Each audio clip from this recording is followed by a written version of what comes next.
Sabi mo'y buhay, iyong pamilya, diyan ka na umakitin sa manlulupi. Di ka pa sinisili sa dagat sa simulan, sa lahat kong lukaw, may nilatang tula ang awit sa naglayang minamahal. Ang isang ng wataman mo'y tagumpay na hiling, ang bituin na talo ng kailan, pagmay maghiling. Lumanang araw ng luwalhati pagsinta, buhay na langit sa piling mo. Ang ligaya ng may maaari, ang mamatay ng dahil sa'yo.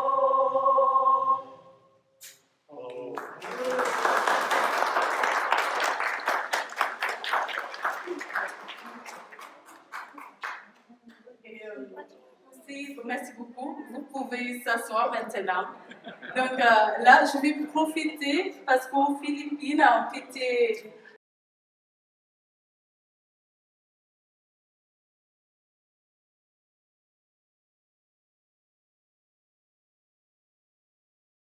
et puis bon, on est tombé sur la Provence. Et puis on s'est pas mal conduit à travers la Provence. On est allé bien sûr à Saint-Rémy, Montsant, Moyès, on a fait la tournée à Arles. Et puis je suis pas tombé, je suis bien tombé sur une petite cage.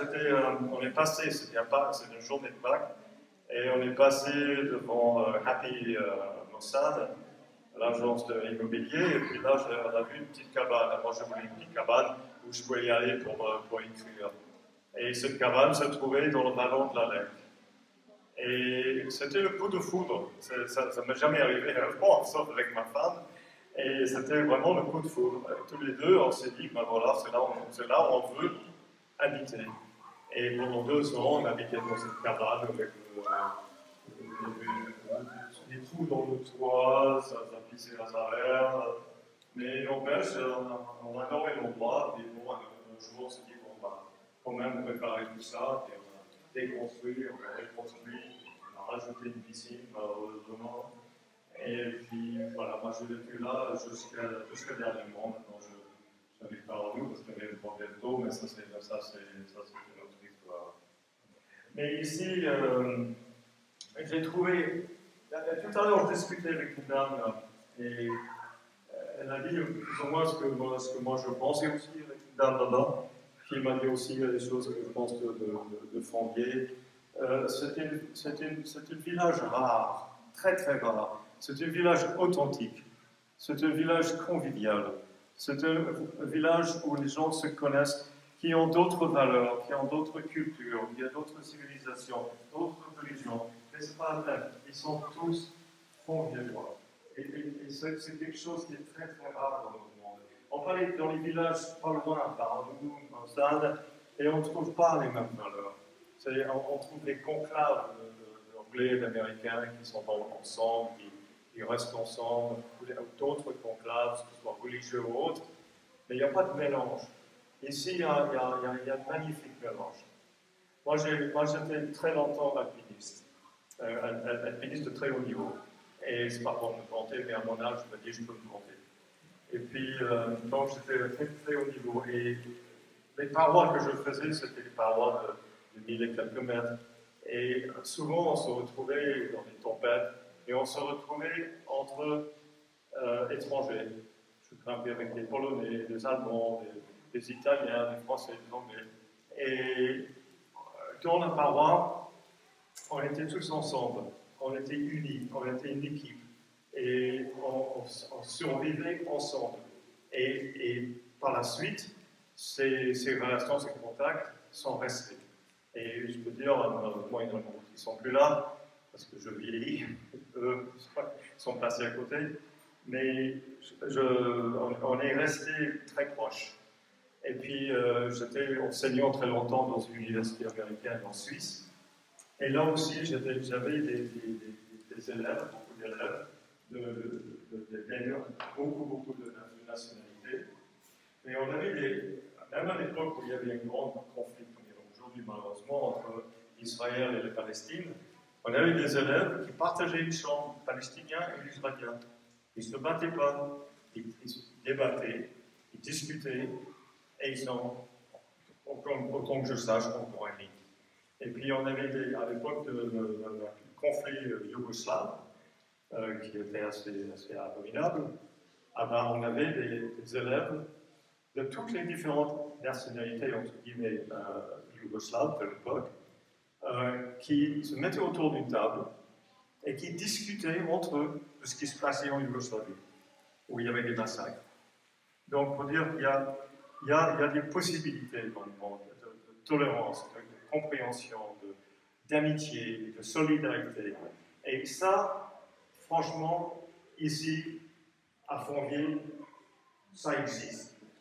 Donc, je ne peux pas dire autre chose que c'est un pays, c'est un village pour qui j'ai énormément de respect. Et je les remercie. Mon épouse est malheureusement passée de l'autre côté, je n'ai pas dit le mot mort. Et il y a 5 ans, tous les amis que j'avais ici, ils étaient là pour moi. Et il y en a quelques-uns qui sont ici. Et je profite de ce moment pour les remercier. Parce que donc, pour moi, vous êtes vraiment une grande famille. Et ça, je le vois. Aujourd'hui, je crois que tous, nous avons appris quelque chose. Et que ce soit américain ou qu'on soit russe, on a des points en commun. Et il y a un très joli mot que Madame m'a dit tout à l'heure, c'est il faut de la tolérance. Il faut beaucoup de tolérance. Il faut qu'on l'apprenne et il faut qu'on l'enseigne. Voilà, donc je vous remercie beaucoup.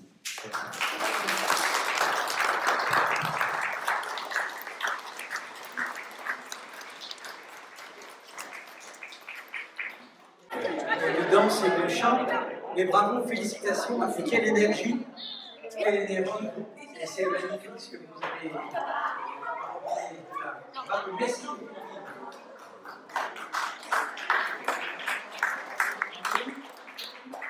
On continue à l'intérieur de notre espace municipal, la salle d'honneur, puisqu'on rejoint les dehors.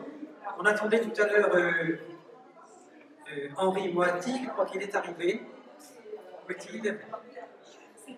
Où est-ce qu'il est, Henri? Ah oui, donc maintenant, on va passer Henri.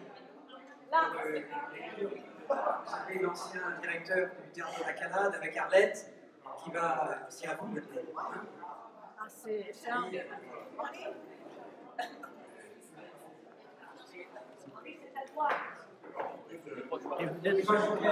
Et peut-être se font entendre. Et toutes les contributions, tout à l'heure, nous avons encore plusieurs pays qui vont se présenter. Les vedettes qui vont attendre. La Russie, l'Algérie, quelques autres qui vont compléter la présentation. On est dans les journées du patrimoine et je vous prends par la main.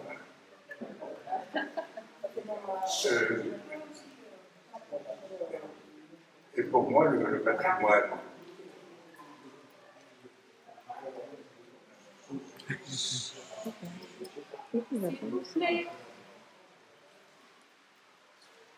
patrimoine, littéraire, sur l'Algérie, et bien sûr, Albert Camus. Il a écrit les plus belles pages sur la philosophie, au théâtre, et puis surtout, il a été prix Nobel de littérature, bien sûr, mais il a écrit de très belles choses sur le peuple d'Algérie. Et je vais vous lire quelques passages d'un petit guide qu'il a écrit dans les années 50, où il dit « La douceur d'Alger est plutôt italienne. L'état cruel d'Oran a quelque chose d'espagnol. Perché sur un rocher au-dessus des gorges de Rubel, Constantine fait penser à Tolède. » Il dit « J'ai ainsi avec l'Algérie des longues liaisons qui sans doute n'en finira jamais, et qui m'empêchent d'être tout à fait clairvoyant à son égard. D'abord, la jeunesse y est belle, les Arabes naturellement, et puis les autres. Les Français d'Algérie sont une race bâtarde, faite de mélanges imprévus, espagnols, alsaciens, italiens, maltais, juifs, grecs, enfin s'y sont rencontrés. Ces croisements brutaux ont donné, comme en Amérique, d'heureux résultats. En vous promenant dans Alger, regardez les poignées des femmes et des jeunes hommes, et puis pensez à ceux que vous rencontrez dans le métro parisien.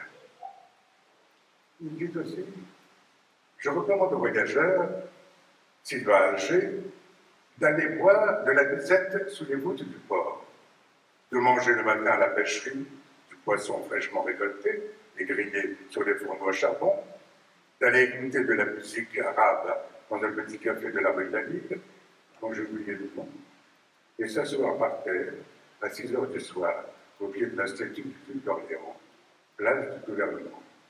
Oh, c'est pas pour le Duc, non, c'est qu'il y passe beaucoup de monde et qu'on y est bien. Oui, je vous conseille aussi d'aller déjeuner au restaurant Padovani, qui est une sorte de dancing sur pilotis au bord de la mer, où la vie est toujours facile. Dans les cinémas d'Alger, on vend quelquefois des pastilles de menthe. Des pastilles de menthe qui portent gravé en rouge tout ce qui est nécessaire à la naissance de l'amour. Il y a des questions. Quand m'épouserez-vous? M'aimez-vous? Des réponses à la folie, au printemps. Après avoir préparé le gamin, on les passe à sa voisine, qui répond et se forme à faire la bête. Avec cours. On a vu des mariages se conclure ainsi et des vies entières s'engager sur une échange de bonbons à la menthe. Et ceci est un bien le peuple enfant de ce pays. Avec cours, comme à Babel, on se marie jeune, on travaille très tôt et on épuise en 10 ans l'expérience de vie d'homme. Un ouvrier de 30 ans a déjà joué toutes ses cartes. Il attend la fin entre sa femme et ses enfants. Ses bonheurs ont été brisés et son merci. De même sa vie. Et là, on comprend alors qu'il soit né de ce pays où tout est donné pour être retiré. Dans cette abondance et cette profusion, la vie prend la courbe de grande passion. Exigence généreuse. Elle n'est pas à construire, elle est à brûler. Voilà. En ce qui concerne l'Algérie, j'ai toujours peur d'appuyer sur cette corde intérieure qui lui correspond en moi. Et je reconnais ses fils et mes frères à ce rire d'amitié qui me prend devant eux. Non, décidément, n'allez pas là-bas. Non, n'allez pas là-bas si vous vous sentez là, le cœur tiède, et si votre âme est une bête pauvre. Mais pour ceux qui connaissent les déchirements du oui et du non, du midi et des minuits, de la révolte et de l'amour, pour ceux qui aiment enfin les bûchers devant la mer, il y a là-bas une flamme qui les attend. Apercevez. Qu'il fallait garder intacte en soi une fraîcheur, une source de joie, aimer le jour qui échappe à l'injustice et retourner au combat avec cette lumière conquise. Je retrouvais ici l'ancienne beauté, un ciel jeune, et je mesurais ma chance, comprenant enfin que dans les pires années de notre folie, le souvenir de ce ciel ne m'avait jamais quitté. C'était lui qui, pour finir, m'avait empêché de désespérer. J'avais toujours cru que les ruines de Tipaza étaient plus jeunes que nos chantiers et nos décombres. Le monde y recommençait tout toujours, dans une lumière toujours neuve. Oh, lumière, c'est le cri de tous et de tous les personnages placés dans le dramatique devant leur destin ce retour était aussi le nôtre, et je le savais maintenant. Au milieu de l'hiver, j'apprenais enfin qu'il y avait en moi un essai invincible. Voilà.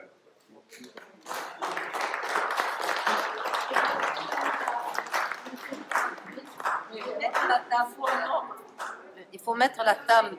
J'ai pas les baskets. Alors, qui peut m'accompagner avec un parapluie?